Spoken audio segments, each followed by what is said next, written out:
Hari ini kita membahas mengenai teks anekdot. Sekarang kalian perhatikan teks. Tadi sudah dibacakan teksnya, ada teks anekdot di situ. Ini ada seperti teks monolog gitu ya. Jadi ada teks monolog yang dikemas menjadi teks anekdot. Nah, di sini tadi kalian sudah membaca secara keseluruhan isi teks. Kemudian coba saya ingin tahu struktur dari teks anekdot ini, kemudian isi keseluruhan dari teks anekdot ini sebenarnya menceritakan tentang apa sih?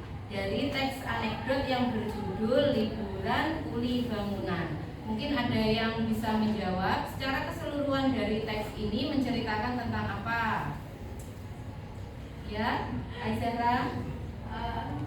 Cerita ini menceritakan tentang seorang bapak yang bekerja sebagai kuli bangunan yang menyiasati anaknya agar tidak pergi liburan. Oh iya, menyiasati tentang kepada anaknya agar tidak pergi liburan, dilakukan dengan berbagai cara itu ya, kepiawaian dia dalam berkata. Oke, terima kasih Zahra. Selanjutnya untuk struktur teks anekdot itu sendiri, kemarin ada apa aja, Cah? Yang pertama ada abstraksi, kemudian ada juga orientasi, selanjutnya krisis, kemudian reaksi, yang terakhir ya. Mungkin ada yang bisa menyebutkan dari teks ini mana bagian abstraksi? Coba angkat tangan. Oh iya, Dinda. Mulai dari ngomong-ngomong sampai nyari alasan. Mulai dari kata ngomong-ngomong sampai kata nyari alasan. Oke, ya benar ya. Jadi abstraksi itu adalah pengantar dalam sebuah teks anekdot. Abstraksi itu adalah pengantar cerita dalam sebuah teks anekdot. Jadi dimulai dari kata ngomong-ngomong atau mulai dari kata assalamualaikum, ini bisa sampai kata apa tadi? Nyari alasan. Ya benar, jawaban dari Dinda. Kemudian untuk struktur orientasi itu sendiri, orientasi itu adalah struktur dari teks anekdot sesudah abstraksi. Mungkin ada yang bisa menjawab? Silakan angkat tangan. Ya, Sabrina. Yang orientasi itu yang perkenalkan sampai nyari alasan. Mulai dari kata Perkenalkan saya. abstraksi dulu, baru orientasi. Berarti orientasinya yang mana? Kalau abstraksi kan tadi yang dijawab Dinda, mulai dari kata assalamualaikum sampai kata apa tadi? Nyari alasan. Berarti orientasinya yang mana? Mulai dari kata apa, Cah? Anak saya minta liburan sampai kata cerdas.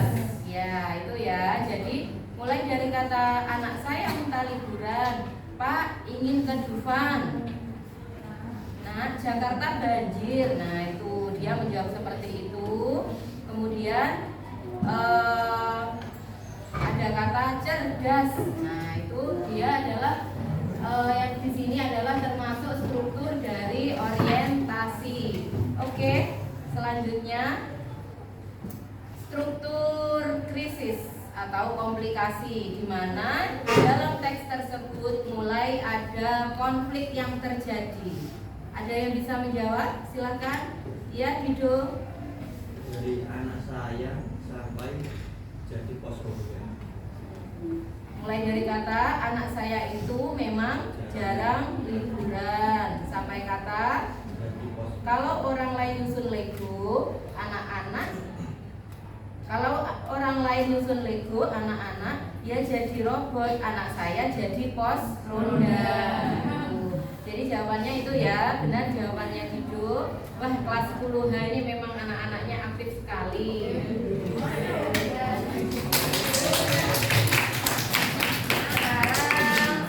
Selanjutnya yaitu bagian reaksi.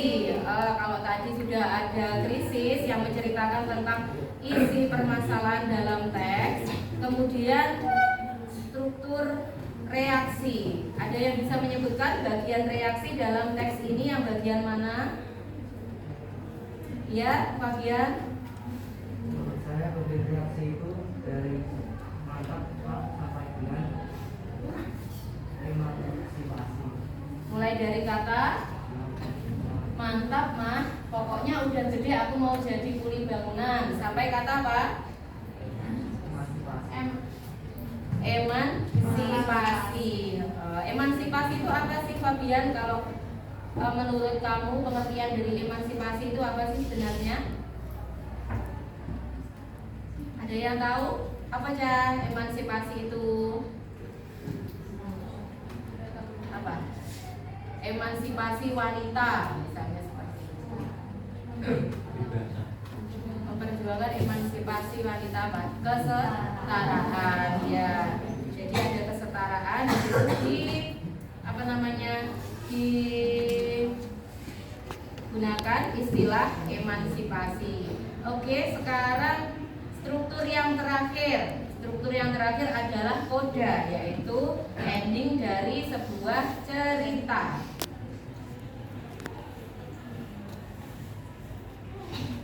Ending dari cerita atau penutup dalam sebuah teks anekdot itu sendiri.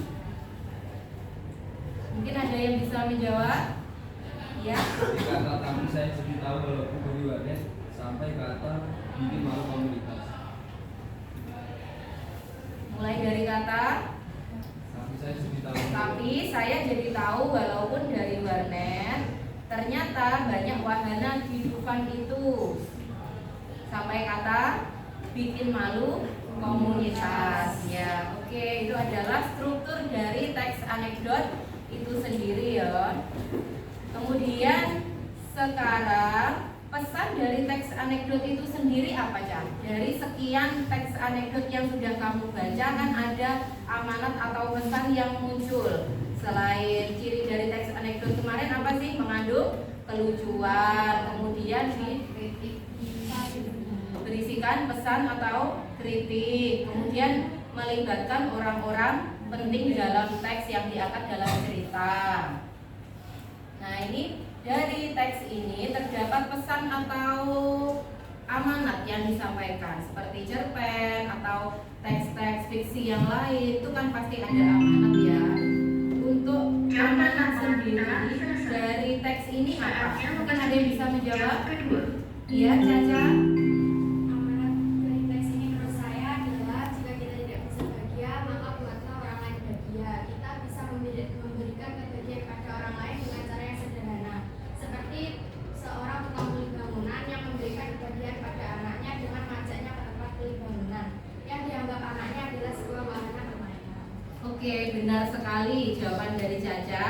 Jika kita tidak bisa dalam kondisi bahagia, setidaknya kita bisa membuat orang lain bahagia dengan cara yang sederhana. Itu amanat atau pesan yang disampaikan dari teks ini ya. Ini kalau kita analisis teks anekdot ini kan menyindir ya, menyindir atau mengkritik sesuatu hal dalam bentuk teks atau disisipi kelucuan. Kalau kita analisis lebih dalam dari teks ini sebenarnya menyinggung masyarakat pada umumnya yang misalnya selalu menuruti apa kemauan keluarga, misalnya selalu memanjakan anak sekalipun kondisi memprihatinkan atau kondisi sedang tidak baik-baik saja, tapi seperti memaksakan keadaan ya untuk agar dilihat orang lain itu misalnya seperfect atau sesempurna, padahal kita tahu kebahagiaan ada dalam diri kita sendiri. Kita tidak perlu penilaian orang lain, kita tidak perlu penilaian, kita tidak perlu pandangan dari orang lain, karena yang merasakan bahagia atau tidak sesuatu itu adalah masing-masing individu. Jadi upayakan dalam kesederhanaan kita dapat menciptakan sesuatu hal yang bermakna. Tuh, kalau inti dari teks ini secara keseluruhan sebenarnya menceritakan tentang itu. Mungkin dari sini ada beberapa hal yang mengandung kelucuan dari teks ini. Mungkin Arimbi bisa menyebutkan dari teks ini hal yang mengandung kelucuan itu di bagian mana? Ya, anak saya itu memang dalam liburan sampai dia bawa handuk. Mulai dari kata anak saya itu jarang liburan sampai dia bawa handuk. Iya, jadi dalam teks ini ada beberapa hal yang dibuat ironis ya, disamarkan dalam bentuk kelucuan. Jadi hal-hal yang nyeleneh atau hal-hal yang tidak biasa itu ditampilkan dalam teks anekdot. Oke, sekarang silakan kalian buka LKS halaman 37 aktivitas.